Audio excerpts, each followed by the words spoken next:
창세기 2장 18절과 23절 두 절만 봅시다. 창세기 2장 18절과 23절입니다.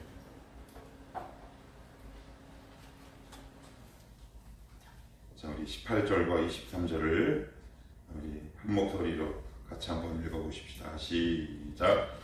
여호와 하나님이 이르시되 사람이 혼자 사는 것이 좋지 아니하니 내가 그를 위하여 돕는 배필을 지으리라 하시니라. 아담이 이르되 이는 내 뼈 중에 뼈요 살 중에 살이라. 이것을 남자에게서 취하였은즉 여자라 부르리라 하니라.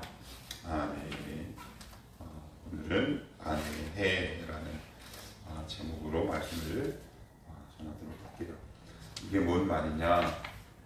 우리가 보통 결혼한 여인을 아내라고 부르죠.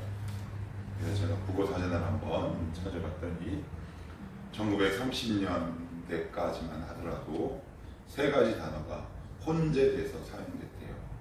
첫째는 안해, 안해. 그다음에 안애.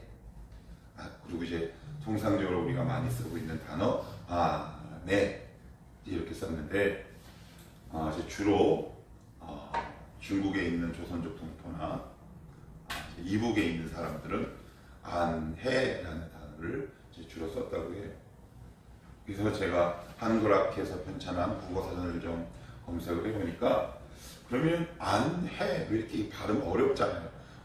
내 안해야 되게 어렵죠. 근데 왜 이렇게 썼을까 궁금해서 한번 한글학교에서 편찬한 국어사전을 한번 찾아봤더니 이제 많은 학자들이 정확한 건 아닌데 그렇게 추측을 하고 있다고 해요. 집 안에 있는 해와 같은 존재다. 그래서 안해. 그래서 재미있는 건 제가 얼마 전에 우리 청해주간 개척교회 그 수료 거길 딱 갔는데 어떻게 하다가 우연하게 옆에 있는 목사님 핸드폰을 보게 됐는데 거기 이렇게 써 있는 거예요. 안해. 그래서 누구세요? 라고 물어봤더니 저희 아내라고. 그래서 저도 핸드폰을 이렇게 보여줬죠. 나도 안해라고 저장을 해놨다고. 그랬더니 서로 막 박수하면서 우리 와이프하게 잘합시다. 그렇게도 잘하지 못하지만 그래서 막 기뻐했던 경험이 있습니다. 오늘은 아내에 대해서 한번 알아볼 텐데 참 중요하죠. 참 중요합니다.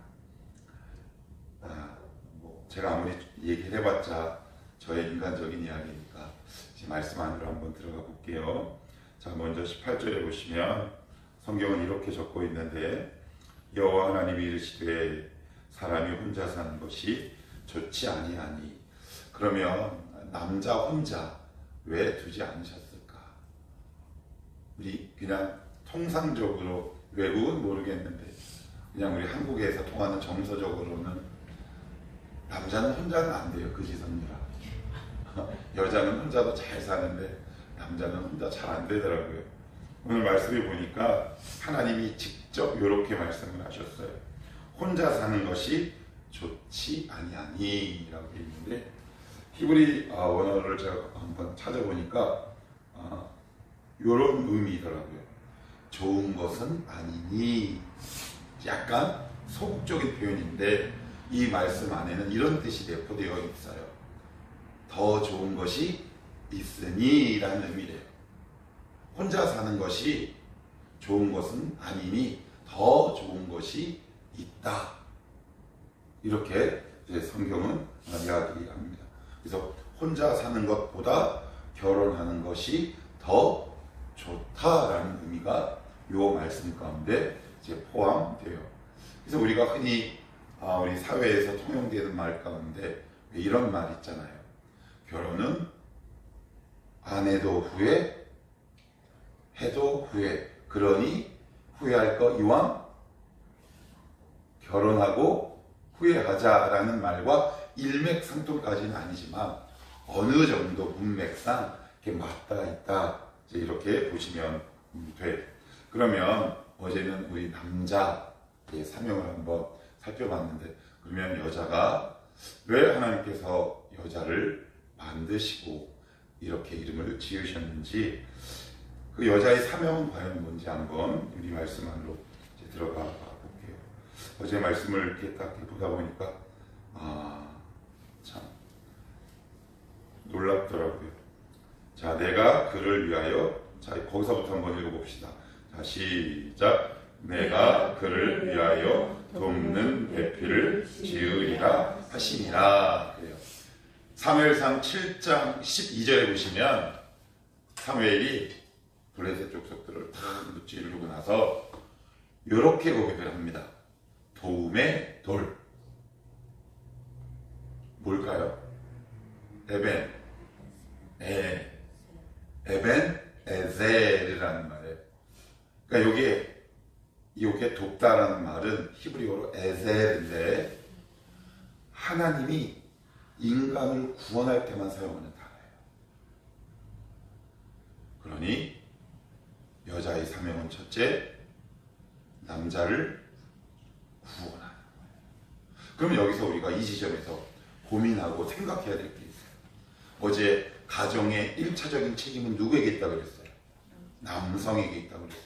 그러면 우리가 보통은 구원하다, 하나님이 우리를 구원하시죠. 왜요? 하나님 나보다 훨씬 더 강하시니까. 약한 자가 강한 자를 구원한다라는 표현은 쓰지 않아요. 빈다, 자비를 구하다라는 표현은 사용할지언정. 그러면 우리가 이렇게 하나님께 물을 수 있어요. 하나님, 그러면 여자가 남자를 구원하는 존재, 즉 여자가 남자보다 더 강한 존재라면 가정의 책임을 여자에게 묻지 왜 남자에게 묻습니까? 라는 질문을 할 수 있지 않겠습니까? 그죠? 당연하죠. 그래서 어제 말씀을 이렇게 하다가 이런 의문이 드는 거예요. 맞아요, 하나님. 하나님이 우리를 구원하신 건 하나님 우리보다 훨씬 강하신 분이시기 때문에 우리를 구원하신 건데, 그렇다면 우리보다 더 강한 사명을 준, 남자보다 더 강한 사명을 준 여자에게 이 가정의 1차적인 책임을 부여하는 것이 훨씬 더 안전하고 합당하지 않겠습니까? 라는 질문이 나올 수밖에 없어요. 그런데 그렇지 않더라고요. 마가복음 10장 45절에 보시면 예수님이 제자들에게 이렇게 말씀하세요. 나는 섬김을 받으러 온 것이 아니라 오히려 섬기려 하고 자기 목숨을 많은 사람들의 대성물로 주려 합니다. 이게 하나님 나라의 통치 원리예요. 강한 자가 약한 자를 섬기는 거예요. 강한 아내가 약한 남편을 섬기는 거예요. 이게 하나님의 나라의 통치 원리더라고요. 그래서 여러분 교회 안에 보시면, 이번에도 우리가 목사님들 만나서 이야기를 하는데, 이 바보 같은 목사들이 한결같이 고백하는 게, 그 바보 안에 저도 포함되어, 저를 포함해서 모인 목사들 거의 대부분 어떤 이야기를 하고 있느냐? 나보다 우리 와이프가 홀배 믿음이 좋다라는 고백이에요. 저도 역시 아멘. 저도 사실 이 사실에 대해서 되게 오랜 기간 깊이 고민하고 하나님 앞에 물어봤어요. 하나님, 혹시 제 오정이가 목사를 하고 제가 사도가 되면 어떻습니까? 그런데 하나님은 일체 언급도 하지 않죠. 너라고 말씀하셨어요. 저희 아내에게도 진성이라고 말씀하셨어요. 불공평한 것 같잖아요. 효율적으로 따지고 외형적으로 보더라도 믿음이 더 강한 사람이 목사가 되어야 되는 것 아니겠습니까? 그 사람이 가정을 책임지는 게 마땅하지 않겠습니까? 그래서 여자의 사명, 아내의 사명이 중요해요. 여기 돕다라는 건 구원하다라는 의미예요. 그래서 남자가 한국에서 이런 말 쓰죠.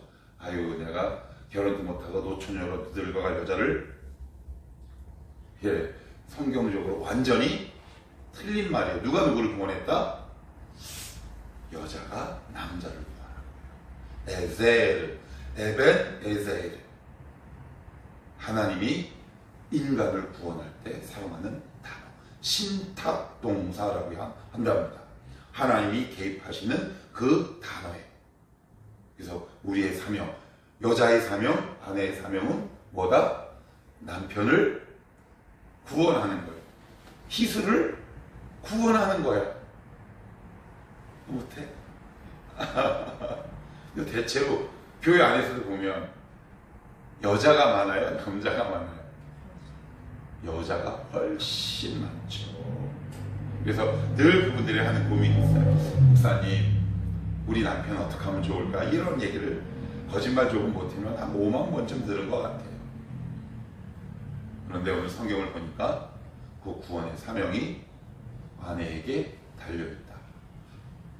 강한 자가 약한 자를 구원하는 사명. 그죠? 그러니까 내가 더 잘났는데 그 밑으로 들어가려니 얼마나 상처가 되겠습니까? 아픔이 되겠습니까? 속이 상하고 억울하겠습니까? 그런데 하나님 나라의 통치 원리는 강한 자가 약한 자를 어떻게 해요? 섬기는 것이 하나님 나라의 통치 원리요? 구원의 원리다. 이게 하나님 나라의 통치 원리. 그러면 여기서 우리 두 번째 한번 생각을 한번 해봅시다. 그러면 아내가, 여자가 남편과 남성을 어떻게 돕느냐? 그것은 믿음으로 돕는데, 성경에 보시면 믿음의 조상이라고 불리는 우리 선배님이 한 분 계세요. 아브라함이죠. 아브라함에게는 두 명의 한 명의 아내와 첩이 있었죠. 그죠? 아브라함이 어느 날 하나님의 언약의 말씀을 받아요. 너에게 아들이 있습니다.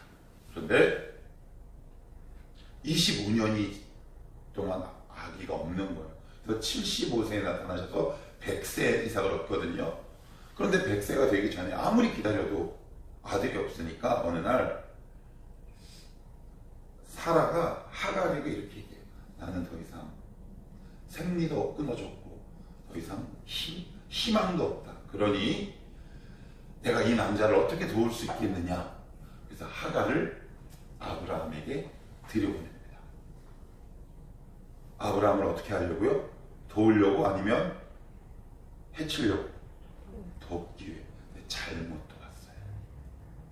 이게 중요해요. 돕는데 어떻게 돕느냐가 중요해요.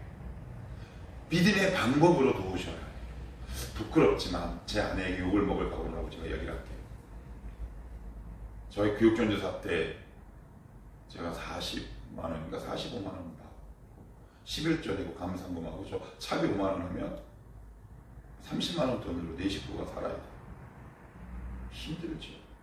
그런데 어느 날 어떤 사모님이 제 아내에게 와가지고 그렇게 했대요.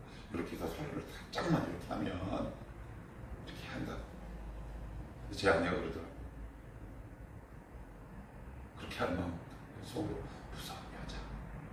난 솔직히 그랬으면 좋겠는데 저를 물질적으로는 당장 돕지 못했지만 믿음으로 도왔어요. 요게 돕는 거예요. 여러분들은 성서의 방법으로 도우셔야 돼요. 그래야 진짜 에세이가 되는 거죠. 반면교사도 있어요.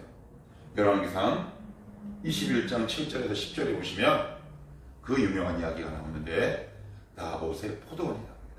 어느 날 아합이 자기 집 근처에 있는 나봇의 포도원이 너무 마음에 드는 거야. 그랬더니 야 넘겨 팔아 내가 가격 줄게 그랬더니 나봇이 이렇게 얘기합니다. 조상 대대로 물려받은 것이기 때문에 팔 수 없다. 그래서 잠언서에 보면 신명기에 보면 조상의 지게표를 옮기지 말라라는 말씀이 나온다는 말이에요. 그러니까 나봇은 팔 수 없어요. 막 고민을 해. 그랬더니 그때 와이프가 누구냐 하면 그 유명한 이세벨. 이탈리아식 발음으로 이사벨라. 이렇게 발음하죠. 이세벨이 그거 왜 고민해? 내가 당신을 도와줄게. 없애버리세요. 이렇게. 그래서 아합이 그 이야기를 듣고 이 여자가 정말 나에게 도움이 되는구나. 그래서 나봇의 포도원을 불법적으로 빼앗습니다. 그 결과 이세벨은 성벽에서 떨어져 들깨가 그의 창자를 먹어버려요. 아합은 왕의 묘실에 들어가지 못합니다. 분명히 도왔죠. 도왔습니다. 그런데 어떻게 됐습니까? 도움의 결과는 망하죠. 어떻게 돕느냐가 중요해요. 나는 지금 내 남편을 어떻게 돕느냐, 내가 결혼할 내 남친을 어떻게 돕느냐. 연애 때도 역시 마찬가지입니다. 물론 그래 난 이 남자를 구원해, 너무 지나치게 신앙적으로 교제하라라는 의미는 아니에요. 그렇지만 내가 만약에 결혼할 배우자가 있다면, 지금 내가 남편이 있다면 구원하는 방법은 믿음의 방법.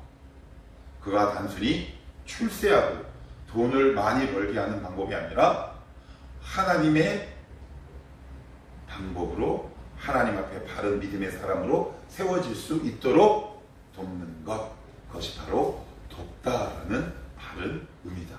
그것이 아내의 사명이고 여자의 사명이다. 그래서 성경에서 말하는 여자가 얼마나 위대한 존재인지 몰라요. 그 사명이 얼마나 큰지 몰라요. 제 아내가 저를 구원했거든요. 우리 유집사님이 신집사님을 구원하죠. 우리 채미가 희수를 구원하지 말까? 너무 부담되나? 목사님 아침부터 이러시면 곤란해요. 그죠? 알았어. 잠시 유보할게. 결혼하게 되면 내가 이렇게 얘기할게. 알았지? 자, 우리 그럼 23절도 한번 볼까요? 자, 23절 시작. 아담이 이르되 이는 내 뼈 중에 뼈요 살 중에 살이라. 이것을 남자에게 취하였은즉 여자라 부르리라. 여기서 여자라는 말은 두 가지 뜻이 있어요. 이슈아라는 말인데 하나는 여성이라는 말이고, 두 번째 뜻도 있어요. 아내라는 말이에요. 아내. 좀 의문이 들지 않아요? 엄마라는 뜻은 없어요. 무슨 뜻이 있다고요? 아내라는 뜻이 있어요. 이게 뭘까요? 여자. 그래서 이런 말도 있잖아요. 우리나라 말에. 여자는 약하지만 엄마는 강하다. 뭐 이런 통상적으로 우리가 사용하는 그런 문장이나 속담 아닌 속담들을 비추어 보면 이시아라는 단어 안에는 여자 아니면 뭐 엄마라는 말이 있어야 더 우리에게 더 쉽게 다가올 것 같아요. 그런데 엄마라는 뜻은 전혀 없고요. 아내라는 말이 있어요. 이게 무슨 의미일까요? 가정의 중심은 부부라는 의미예요. 가정의 중심은 자녀가 아니에요. 우리 청년들 꼭 기억해요. 아유, 내 새끼들 뭐 먹고 싶어. 아니, 여보 오늘 뭐 먹을래? 이렇게 하셔야 돼요. 여보 이거 먹으러 가자. 시끄러. 우리 수민이가 이거 먹고 싶대. 라고 하시면 안 되는 거예요. 아니, 그럴 리는 없겠지만 만약에 제가 정희 씨 여보 오늘 제가 회가 먹고 싶어요. 조용히 해. 음악이니까 치킨 먹재라는 얘기는 한 번도 들은 적은 없어요. 근데 우리 집은 너무 저 위주로 먹어서 저는 좀 양보할 필요는 있긴 한데, 아무튼 이슈아라는 말에는 여자라는 말과 더불어 아내. 이 말은 남편과 아내라는 말이겠죠. 아내의 짝은 남편이잖아요. 그러니까 남편과 아내, 즉 부부가 가정의 중심이다. 이게 그렇지 않으면 가정의 질서가 자꾸 깨져요. 그래서 아이는, 우리 보통 여자들은 아이를 하면 그 사랑의 표적과 대상이 급격하게 아이들로 가죠. 왜요? 본능이에요. 사랑도 내일 사랑이잖아요. 그런데 남편을 사랑하는 건 의지를 사용해요. 우리는 의지를 가진 존재란 말이에요.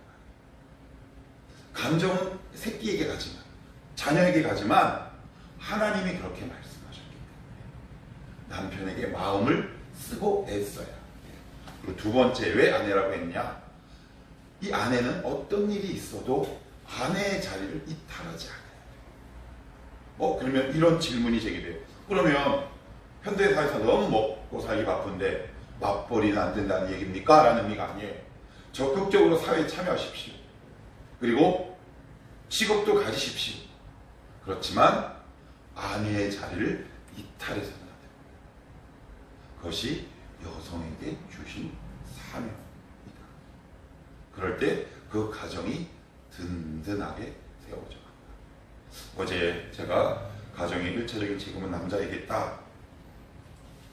이거 좀 너무 무거운 짐인데 오늘 말씀을 들어보니까 무겁습니까? 그 남성을 구원할 책임이 누구에게 있다고요? 아내. 그 가정을 구원할 책임은 남편. 불공평합니까? 책임이 균등하죠. 하나님은 지혜의 왕 아니십니까? 우리에게 각자 적절하고 알맞게 사명과 해야 할 일들을 분배하시고 나눠주셨어요. 그래서 이 원리로 우리가 가정을 세워나갈 때, 제가 누차 말씀드리지만 사단은 지금 가정을 선택했다라는 말을 끊임없이 듣고 있어요. 가정이 해체되고 있어요. 온전한 가정이 남아있질 않아요. 너무나 가정 속에 아픈 일들이 반복되고 있어요. 우리 청년들은 이 성서의 원리대로 여러분들이 아름다운 믿음의 가정을 꾸릴 수 있기를 축복해. 그래야 거기서 나오는 여러분들의 자녀들이 누군가의 영혼을 적시는 생명의 도구가 될 수 있다라는 사실. 우리들의 자녀들이 누군가의 영혼을 덮고 세워주는 생수 같은 존재. 우리 가정이 에덴 동산 같은 존재. 그 출발과 시작은 남편과 아내. 이 둘이 서로 사명을 잘 감당해낼 때 그것이 바로 어디겠습니까? 에덴 동산. 에덴 동산이 어딜까요? 천국이죠. 우리 가정 참 행복해. 저도 여기에 대한 아픔이 있고 아쉬움이 큰 사람입니다. 지금도 하나하나 읽어가요. 때로는 하나님한테 혼나고 저희 아내님한테 혼나기도 하고 우리 두 분 따님들에게도 혼나면서 저도 지금도 하나하나 읽어 나가고 있습니다. 오늘도 이 성서의 정신대로 하나님 우리 가정을 이렇게 읽으며 살아가게 하시고, 우리 청년들은 하나님 이 말씀을 우리 마음속에 잘 새겨서 이런 아름다운 믿음의 가정 세워지게 하옵소서. 이렇게 기도하며 이런 가정을 꾸려나갈 수 있기를 우리 주님의 이름으로 축복합니다.